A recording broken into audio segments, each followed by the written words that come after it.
warahmatullahi wabarakatuh. Buku adalah jendela dunia.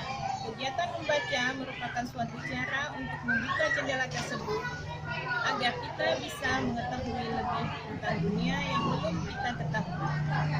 Membaca juga dapat menstimulasi otak, mental, dan dapat menambah kosakata.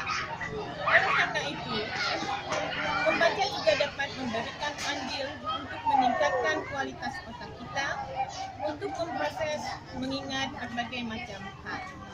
Saya, istri Sekda Kota Banda Aceh, sebagai Ketua Pokja Bunda PAUD Kota Banda Aceh, mengajak seluruh masyarakat, guru, anak-anak, terutama orang tua dan semua pihak, marilah sama-sama kita sukseskan Gernas Baku, Gerakan Nasional Orang Tua Membacakan Buku.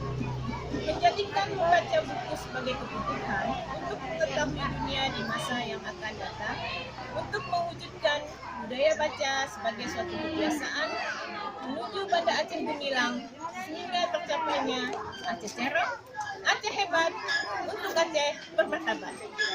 Assalamualaikum warahmatullahi wabarakatuh.